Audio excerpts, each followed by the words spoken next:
Dear student, आज मैं आपके सामने हाजिर हूँ पार्ट 4 लेकर। पहला पार्ट, दूसरा पार्ट और तीसरा पार्ट में आपने देख लिया। अब हम लोग इसी a pair of linear equation of two variables को एक और मेथड से सोल्व करने जा रहे हैं और उसका नाम है एलिमिनेशन मेथड। बहुत पॉपुलर मेथड है ये। ज़्यादातर हम लोग भी और स्टूडेंट भी इसी मेथड से लोग इसको a pair of linear equation of two variables को सोल्व करते हैं। तो देखिए इसमें क्या करना है।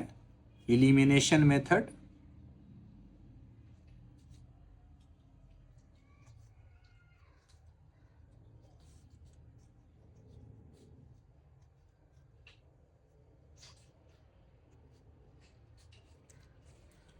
इस मेथड में हम लोग x को या y को या जो भी वेरिएबल्स हो, टू वेरिएबल्स रहेगा, उसमें किसी एक के कोफिशिएंट को इक्वल कर देना है मल्टीप्लाई करके।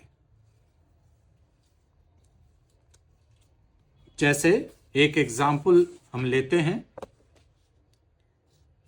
x plus y is equal to 5। ये इक्वेशन फर्स्ट है।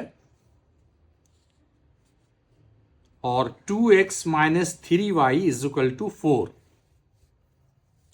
2x minus 3y is equal to 4। ये हमारा इक्वेशन सेकंड है। अब क्या है कि अगर हम x को के कोफिशिएंट को अगर इक्वल करना चाहें तो सेकंड वाले इक्वेशन में x का कोफिशिएंट 2 है और फर्स्ट में इक्वेशन में x का कोफिशिएंट 1 है। कुछ नहीं है तो इसका मतलब 1 है। तो x को अगर हम लोग इक्वल करना चाहें तो पहले इक्वेशन को हमको 2 से मल्टीप्लाई करना होगा। लेकिन यूजुअली हम लोग y को कैंसिल करते हैं और x को कायम रखते हैं और वन वेरिएबल बनाते हैं इक्वेशंस को और x का वैल्यू निकालते हैं। लेकिन ये कोई ज़रूरी नहीं है, जो आपको आसान लगे वही आप कर सकते हैं। किसी एक को चुन लीजिए, x या y को, और उसके न्यूमेरिकल्स को, उसके कोफिशिएंट्स को इक्वेट कीजिए। अब क्या है कि इसमें एक ये भी देखना पड़ता है कि जिसको आपने इक्वल किया, जिसके कोफिशिएंट को, अगर वो दोनों इक्वल साइन का है, यानी दोनों पॉजिटिव है, प्लस है, या दोनों माइनस है उसके आगे, तो फिर वैसे में हम लोग लिखते हैं ऑन सब्ट्रैक्टिव। इस बात का खास ध्यान रखना है। और अगर डिफरेंट साइन है, एक पॉजिटिव है और एक निगेटिव है, तब हम लोग लिखते हैं ऑन एडिंग। यहां पर देख रहे हैं कि y पॉजिटिव है इक्वेशन फर्स्ट में और y निगेटिव है इक्वेशन सेकंड में, तो इसमें एडिंग से काम चलेगा। तो हम लोग क्या लिखेंगे कि ऑन मल्टीप्लाइंग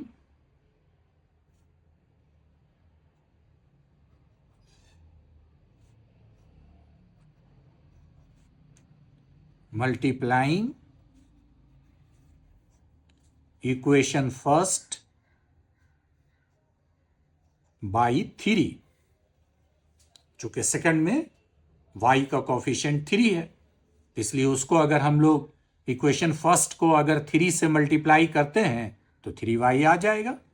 और देख रहे हैं कि दोनों का साइन डिफरेंट है, फर्स्ट वाले में पॉजिटिव है और सेकंड वाले में निगेटिव है, तो लिखेंगे कि एंड ऑन एडिंग।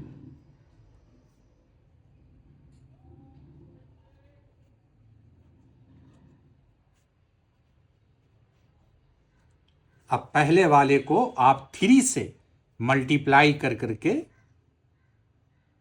लिख लीजिए। जब मल्टीप्लाई होगा तो इसमें 3 टर्म्स है, x, y और 5, तीनों ही मल्टीप्लाई होगा। जैसे 3 को x से मल्टीप्लाई करेंगे तो 3x, 3 को y से मल्टीप्लाई करेंगे तो 3y, और 3 को 5 से मल्टीप्लाई करेंगे तो 15। और उसके नीचे इक्वेशन सेकंड को जूं का तूं लिख देंगे। किसी किसी इक्वेशन में दोनों को मल्टीप्लाई करना पड़ता है इक्वेट करने के लिए, तो फिर वैसी हालत में दोनों का ही ऊपर लिखेंगे कि equation first by 3 and equation second by इतना, फिर ऑन एडिंग या ऑन सब्ट्रैक्टिंग जिसकी ज़रूरत पड़ेगी। तो यहाँ हमको सेकंड को किसी भी नंबर से मल्टीप्लाई करने की ज़रूरत नहीं पड़ी, आवश्यकता नहीं हुई उसकी, तो इसलिए उसने छोड़ दिया हमने उसको। और यहाँ हमने एडिंग लिखा, चूंकि एक पॉजिटिव है और एक निगेटिव है, तो 2x minus 3y is equal to 4। अब क्या है कि जब ऑन एडिंग लिखते हैं तो हमको इसमें कुछ नहीं करना पड़ता है। हाँ, अगर हम सब्ट्रैक्टिंग लिखेंगे तो नीचे वाले का साइन चेंज करना पड़ेगा, जो पॉजिटिव है उसको निगेटिव करना पड़ेगा और जो निगेटिव है उसको पॉजिटिव करना पड़ेगा। लेकिन यहाँ ऑन एडिंग है इसलिए कोई चेंजिंग की ज़रूरत नहीं है। ये 3y कैंसिल हो जाएगा और इसको ऐड करेंगे तो 3 2 5x होगा, और इनको ऐड करेंगे तो 15 और 4 19 हो जाएगा। x का वैल्यू अगर निकालेंगे तो ये 19/5 आ गया, x का वैल्यू निकल गया। अब इसका वैल्यू लिखेंगे कि सब्स्टिट्यूटिंग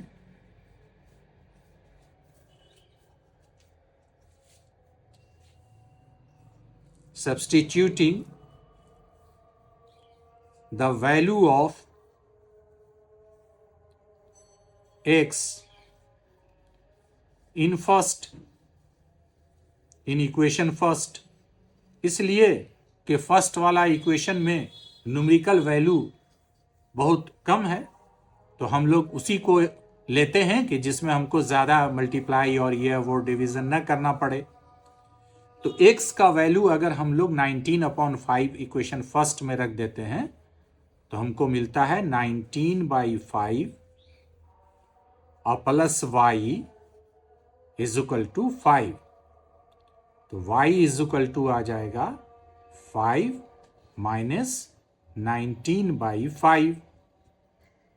5 हो जाएगा आपका एलसीएम, ये आ जाएगा 25 माइनस 19, 25 में 19 आप माइनस कर लें तो आ गया 7, 6 आएगा, 15 में से 9 गया तो 6/5। यहां पर लिखिएगा कि hence x is equal to 19/5 और y इज इक्वल टू 6/5। तो ये है आपका एलिमिनेशन मेथड, और इस मेथड में बहुत आसानी है, इसीलिए पॉपुलर है। ज़्यादातर लोग जो है सो इसी का यूज़ करते हैं, इस्तेमाल करते हैं। अगर आपको क्वेश्चन में ये दे देता है कि एलिमिनेशन मेथड से बनाइए, तब तो आपको इसी मेथड से बनाना होगा, या सब्स्टिट्यूशन मेथड से बनाइए तो फिर आपको सब्स्टिट्यूशन मेथड बनाना होगा।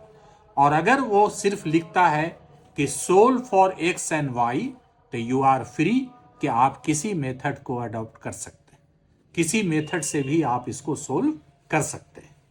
तो ये था आपका एलिमिनेशन मेथड। तो आज के लिए बस इतना ही। थैंक यू, समझा?